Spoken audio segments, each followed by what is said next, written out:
Good morning friends. आपका स्वागत है हमारे YouTube channel learning point with Abhishek में। फ्रेंड्स, आप लोगों को बहुत दिनों से डिक्टेशन नहीं मिल पा रहा था क्योंकि मुझे फीवर था और गले में भी खराश थी, तो जिसकी वजह से आप लोगों को डिक्टेशन नहीं मिल पा रहा था। तो फ्रेंड्स, डिक्टेशन शुरू करने से पहले एक रिक्वेस्ट है कि आप अपने सभी दोस्तों को ये डिक्टेशन शेयर करिए ताकि लॉकडाउन में सभी लोग आसानी से प्रैक्टिस कर सकें, क्योंकि सभी क्लासेस भी बंद हैं।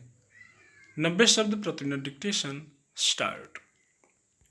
यह अब स्पष्ट हो गया है कि कोविड नियंत्रण में व्यापक टीकाकरण कार्यक्रम का महत्व सबसे ज्यादा है। वैज्ञानिक कह रहे हैं, अगर किसी देश में लगभग 70% जनसंख्या को टीका लग जाए तो यह लगभग तय है कि उस देश से कोविड का उन्मूलन हो जाएगा।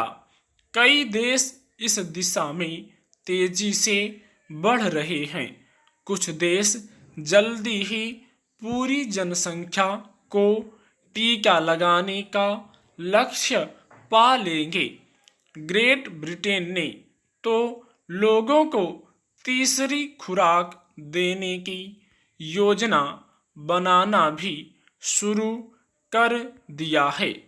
कई साधनहीन देश जरूर इस दौड़ में पिछड़ रहे हैं, क्योंकि साधन संपन्न देशों ने पहले अपने नागरिकों को टीके मुहैया कराने को प्राथमिकता दी है। भारत में हालांकि खुद दुनिया की सबसे ज़्यादा वैक्सीन बनाने वाली संस्थाएं हैं, लेकिन इस दौड़ में यह काफ़ी पिछड़ गया है। इसकी वजह यह रही कि हमारी सरकार ने वैक्सीन की ज़रूरत के मुताबिक योजना बनाकर पहले ऑर्डर नहीं दिए। अब जब भारत में कोरोना की ताज़ा लहर भयावह रूप ले चुकी है, तब तेजी से टीके लगाने की ज़रूरत और ज़्यादा बढ़ गई है।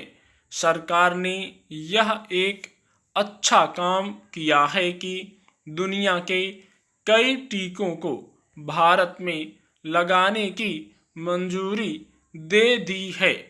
अमेरिकी सरकार ने कोरोना की गंभीर स्थिति के मद्देनज़र इस दौरान वैक्सीन को बौद्धिक संपदा अधिकार के दायरे से बाहर रखने की बात कही है।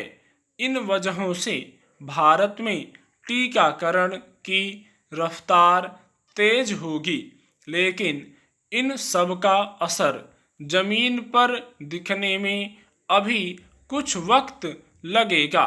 टीकों की भारत में उपलब्धता आसान करने के लिए सरकार एक और कदम उठा सकती है कि टीका निर्माताओं को टीका के संभावित दुष्प्रभावों के लिए कानूनी बाध्यता से मुक्त कर दे। टीका निर्माताओं की हिचकिचाहट का एक बड़ा कारण इससे खत्म हो जाएगा। अगर किसी पर दुष्प्रभाव पड़ते हैं तो उसके लिए सरकार अपने स्तर पर नुकसान भरपाई और मुआवजे का इंतजाम कर सकती है। इसके लिए सरकार चाहे तो किसी बीमा कंपनी से करार कर सकती है। इस मामले में खतरे या फिक्र की बात इसलिए भी नहीं है कि दुनिया भर में करोड़ों लोगों को टीके लग चुके हैं और ऐसी कोई खबर नहीं आई है जिससे किसी गंभीर खतरे का आभास हो। जाहिर है, कोई भी दवा या वैक्सीन 100% निरापद नहीं होती, लेकिन अभी जो वैक्सीन लगाए जा रहे हैं उनसे दुष्प्रभावों की संख्या नगण्य है। इसलिए वैक्सीन की सुरक्षा की गारंटी सरकार ले तो उसमें कुछ भी गलत नहीं होगा। भारत जैसे देश में इस बात का ज़्यादा महत्व इसलिए है कि यहाँ सरकार की विशेष विश्वसनीयता होती है। अगर लोग यह जानेंगे कि सरकार सुरक्षा की गारंटी ले रही है और किसी आकस्मिक मुश्किल के वक्त वह हमारी मदद करेगी, तो वैक्सीन के प्रति अगर कुछ हिचक है भी तो वह कम होगी।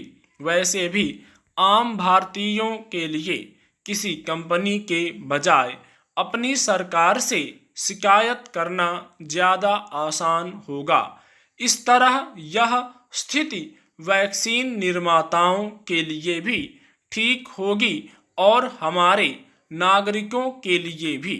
यह देखा जा रहा है कि कोविड राहत से जुड़े कई मामलों में बहुत छोटे छोटे तकनीकी या प्रशासनिक मुद्दों की वजह से देर हो रही है, जो कि ऐसी आपात स्थिति में बिल्कुल नहीं होनी चाहिए।